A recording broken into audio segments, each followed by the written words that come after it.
welcome to our news show, Tips from the Top. My name is Veronica Sanford. I will be co-hosting with... Hi, I'm Rick Barron. If you want to shortcut your success to the top, learn from someone who paved the road that others follow. Today's guest achieved unprecedented success in sales, management, and community leadership. In her role as executive director for the Cincinnati Flying Pig Marathon, the pig was honored by FastCompany.com for creating one of the nation's best brands, positioning the pig as one of the events for first-time marathon runners. The race weekend draws over 36,000 participants, helping charities raise over $1 million and helping to boost the economy in Cincinnati by over $12 million a year. She served on boards supporting youth soccer, cystic fibrosis, and cancer research, and even had time to volunteer for fundraising at Xavier University. She now serves as a board member for 2 organizations while continuing to share her leadership skills and experience here in Cincinnati.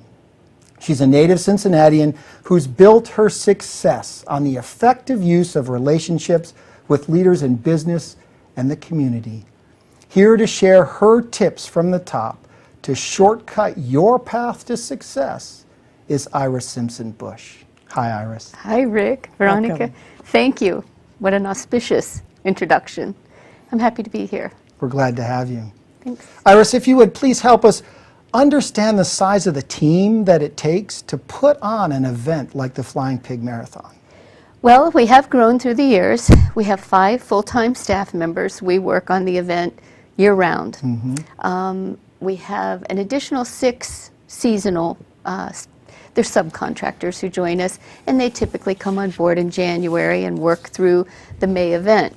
We've now introduced an October event, so they're in the office a bit more than they used to be. So. Exponentially, we grow for race weekend in leaps and bounds. In addition to the full-time and seasonal members, we have a core of volunteers, 36 team captains with specific areas of responsibility, and under them, it actually filters to almost 6,000 volunteers race weekend. Wow. That's a scary number. That's a big team. Yeah, that really is a big team. It's the passion, the commitment from so many people that make it possible. We're a not-for-profit. Without our volunteers, there's no way to make an event like that work. Yep, yep. Thinking back on your career, you've done a lot, you've seen a lot, you've had a chance to experience quite a bit. What's the one thing from a leadership standpoint that you're the most proud of? I spent about 30 years in broadcast sales. Absolutely loved it. Best job in the world. For everything I put into it, I felt I got so much in return. So this is my second act. And I would say that for this, I'm very, very proud. Nobody aspires to be a race director. I mean, it's not something that ever entered my field of vision. So to have an opportunity like this come along, to be able to be a part of building something from the ground up. I've been involved since 1997 as a board member and then moved to the staff side. So I would say the pig is one of my personal accomplishments. What it represents to so many individuals, to our charities, and to the community at large makes me feel that it is a huge accomplishment. And it was a risk. It was one of those things that seemed like a good idea, but you know, we had to kind of make our own path. And I just felt very fortunate to be able to be maybe leading that charge. Congratulations. I've participated the last 3 years. It is an awesome event. It is so much fun, isn't it? To say, and when I mention individuals, you know, for some it's on their bucket list. It's just something they want to do once, done that, don't have to worry about it anymore. But usually it's infectious and people continue to run, and from that maybe evolve into healthy lifestyles. But the individual accomplishment, I think, for people come across that finish line and they're in tears, and admittedly, I sometimes cry with them. I don't know if we're crying tears of joy or tears of pain, but every story is unique, and I think for that I'm very grateful. And then we work with over 200 really amazing causes, and when you hear those stories and why people are running for someone else in memory of them. And by the way, I say running, but a lot of our participants walk the event. Mm-hmm. You leave that start, you get to the finish, you're a marathoner. Yep. And so again, the causes, the things that it now does for the community, we hear so many people come. We get participants from all 50 states, last year 17 foreign countries, and the letters and emails we get saying, I never really had a desire to come to Cincinnati, but what a great town, and I'll be back. So I think in addition to the economic impact, it's one of Cincinnati's good news stories. Mm-hmm. Very nice. Iris, do you think that female leaders face different challenges than men do? I do. We've already acknowledged I've been in business for a long time, so it's much, much, much better than it used to be. When I was first hired in sales, I was the token female. Mind you, I was told I was the token female. I didn't mind being the token female if it got my foot through the door. Right. I would say in the 1990s, about half of our staff became female. I think women have proven that some of those concerns, some of those anticipated limitations weren't there. But to this day, there are often challenges that a female faces that others don't. But I'm going to be very, I hope not controversial, and say sometimes being female helps. Sometimes it gets you in the door.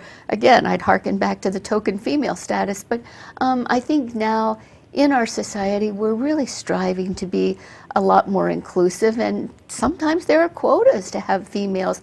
Sometimes still people are rather surprised when a female does it, and we may get some additional acknowledgement that had a man been in that position, it would have just been expected. So, it can go both ways, but there are some inherent challenges, and I'm more focused on where we are now and where we can go. Perfect. I have 3 daughters, 3 granddaughters. We have girl power. At least by majority, yeah? Absolutely. Yeah. You do know we are a majority, although we're often, as the female gender, considered a minority. I don't know how that all got started. If you reflect back on your career, were there specific steps that you took to help you achieve what you've been able to achieve? Books you read, classes you went to, mentors that you had? Rick, yes, in my sales career, by the way, I should acknowledge, when I started in college, I was going to be a teacher because that was a great career for a woman in business. I could have a family and a career. Somewhere along the way, decided that maybe that wasn't exactly what I wanted to do, and I didn't have a clear-cut path. I wish I could say that, I knew exactly where I was going. The reality was I didn't know. Grew up in the East End, had to pay my way through college. It was kind of a struggle to get where I was going, wherever that might be. So I will say that when I was getting close to getting the degree and I had switched to marketing, I thought, I'm going to try sales. I'm tired of being poor. I hear there's big bucks in sales. I will do that until I figure out what I really want to do with my life. I think it was about 3 months into it, I felt that I had found my path and stayed in sales, found it very gratifying, very rewarding, and from there built a career in sales. Running was my hobby. Soccer was a passion. I never realized that you could combine your personal passions with maybe a career. Another reason why I feel so very fortunate to have this job. Again, it was a path that few, I think, set out to do what I do. When I go to race directors conferences, male, female, everybody talks about how they kind of found this career from something else. And yet, I would say in talking to people who are looking at their future path and How do you become a leader? Stay open to possibilities. Try to find balance in your life. If you're fortunate enough to keep those personal passions and those personal desires, at least, you know, in your consciousness, you're aware enough of it. Who knows, maybe you'll be able to integrate that into your career and find what I consider to be a dream job. Mm-hmm. What advice would you give to young, aspiring leaders? Mm-hmm. Well, and Rick and I were talking a bit about this. I wish there were something very profound, but I would say hard work, get yourself noticed, do a lot so that, again, we talked about being in the right place at the right time. There is something to be said for that, but I contend you have to do a lot of things, be open to possibilities, work hard, be flexible, try to stay open to learning. You really never know it all. That's kind of a great realization. It's also a very humbling realization, but just stay open to the possibilities. Take risks when necessary. If you're looking for a mantra to guide you, you know, I think if you do the right thing for the right reason, it's going to come back to you. Are there certain values and principles that you hold high, kind of your gold standard, if you will, that said, these are things that I never break? Wow. Not something that I personally think about a lot, but keep your word. If you say you're going to do something, you need to, within your power, do it. So I think keeping your word, making people know that they can count on you. I think, again, professionally, personally, we have a lot of people working for us. We have a lot of people who make so many things happen, so much possible. The one thing I say to them is that you do what you need to do, and if something goes wrong, I'm not going to throw you under the bus. I get a great deal of credit for things that I don't personally do. Mm-hmm. So if there is a flaw, if there's blame to be had, I'll take that. So I hope that everyone from, you know, our operations side to our volunteers know that if they do a good job, and things do happen and things go wrong, that they can count on me to be there to, you know, as I said, take the blame if necessary, because again, the credit is often there for those of us who are in the limelight, but we're not really doing the day-to-day tasks that make it a great success. How have you found and groomed new team members? Well, we have, again, so many volunteers. We rely heavily upon our interns. The rest of our staff is very young, and they dispel the myth of that generation not understanding hard work. I get to work with a very young, vibrant group, many of them whom we found through our internship programs. We work with Xavier, UC, NKU, in the College of Mount St. Joe. We get probably 10 to 12 interns for each quarter, or wow. each semester, Okay. I should say. Now Yeah. we've moved to semesters. And we have found such talent with them. It's a good opportunity to, again, observe who works hard, the confidence they exhibit, the desire. One of our most effective, and I just did a relay with him this weekend. We were promoting the pig. One of our most quiet, shy, introverted interns, I think, is blossoming to be someone you can count on him. He works hard, and I think we're helping to build the confidence that he'll need to take his next step. But our internship program, and I would say to young people, you know, by all means, seek those programs, take advantage of the companies who will allow you to either intern or co-op. There's a great book, in case you haven't read it. It's called Quiet, The Power of Introverts in a World That Won't Stop Talking by Susan Cain. And it really does point out that introverts have a secret power that a lot of people don't know about. I'm an introvert, believe it or not. Well, I've always been told, and something that I try to do, is surround yourself with people who are good at things you're not good at, who do things that you don't do. So I need some quiet types around. Thank you so much. We're here with Iris Simpson-Bush on Tips from the Top. Iris, if you think back on your role as a leader, maybe just with the Flying Pig Marathon. Has the role changed, evolved at all, based on what you were doing initially and now what you're doing currently? Yes, indeed, it has evolved. And for me, again, we have now 5 people. For years, there were 2 of us. So, you know, I wore many hats. I did all of our sales and marketing. Just last year, we hired someone, added someone to the staff to begin to do that. So in the early days, the 2 of us pretty much did it all until race weekend, when we, as we mentioned earlier, brought on seasonal help and volunteers.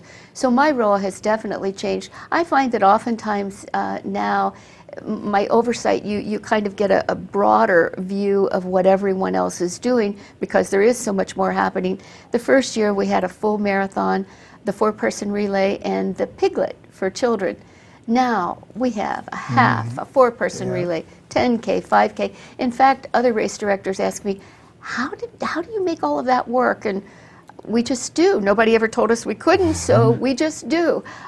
So again, as you do more, as your events grow, I find that I'm a little more removed, not as hands-on as I may have been in the beginning, but you know, it's still very important to know what everyone else is doing. So certainly that part of the role has evolved. I get to talk more. Part of leadership, I think, is planning for the future and creating a vision. Can you tell us a little bit about your vision for the future? Yes.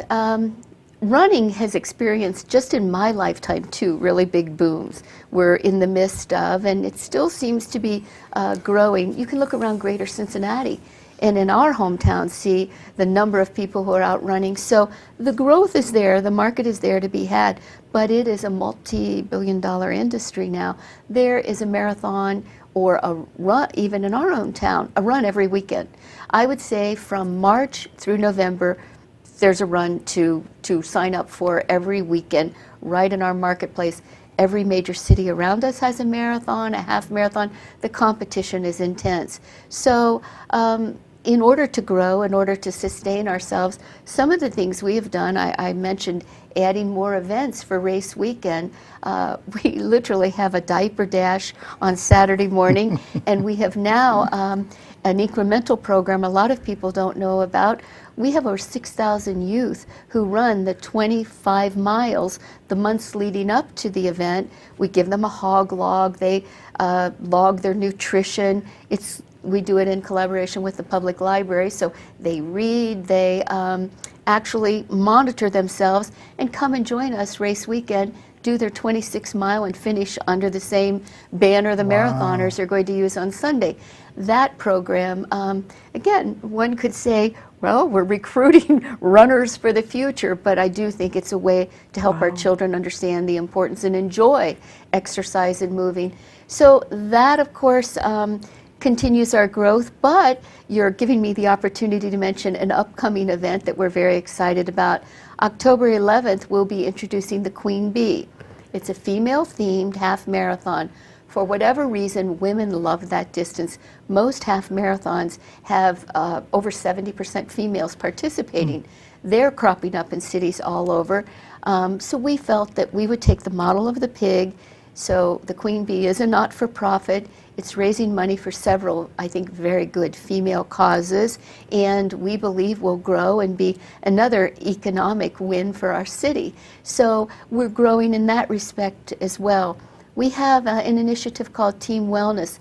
In addition to getting people to move, and again, they can walk or run our events. All the events are walker friendly. But in addition to that, we go to several of our corporate partners, our sponsors. We do team wellness at their companies, maybe a lunch and learn. We give them a menu of topics. We'll talk about the importance of exercise. It doesn't have to be just running or walking. We bring experts who talk about nutrition, everything, injury prevention, the importance of sleep, proper sleep, that kind of thing. So what we're trying to do is create a year-round initiative that will help to make our community healthier. It, of course, I guess one could say, is kind of a formula for success and keeping us vibrant and relevant in the community. But there's a lot more to this pig than meets the eye. Absolutely. Certainly is. Iris, if you could roll the calendar back 10 years, 20 years, 30 years, is there one thing that you wish you would have known then? Oh wow, that's a deep question. Probably, you know, looking back, I think sometimes when the plan, life, the career isn't going according to plan. You know, I made a huge career change, not because it wasn't going according to plan from my vantage point, but my company decided to go in a different direction.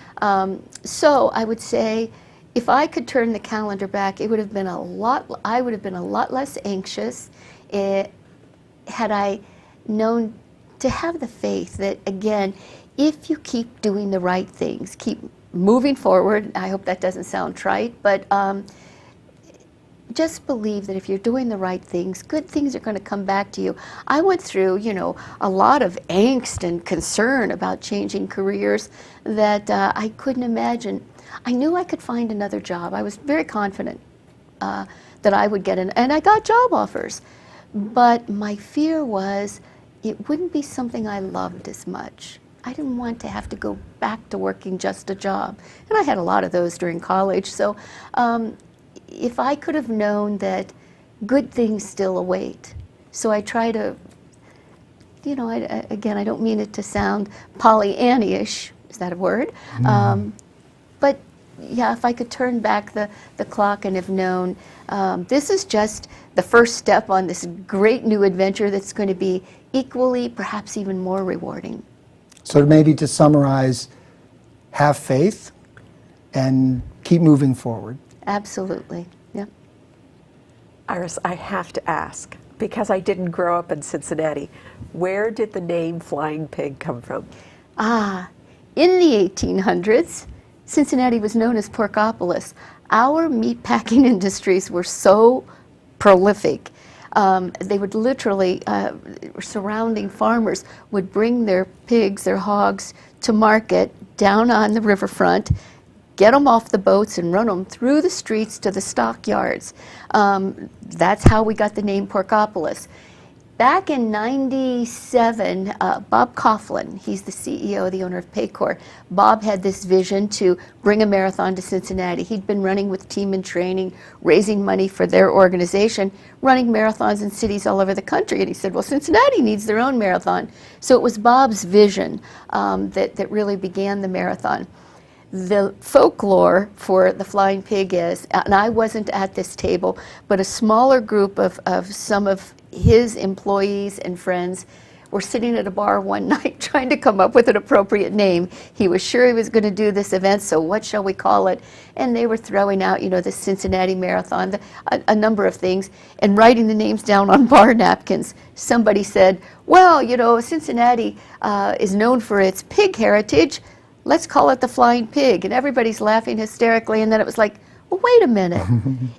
It was a risk because, you know, doing a marathon is a serious undertaking.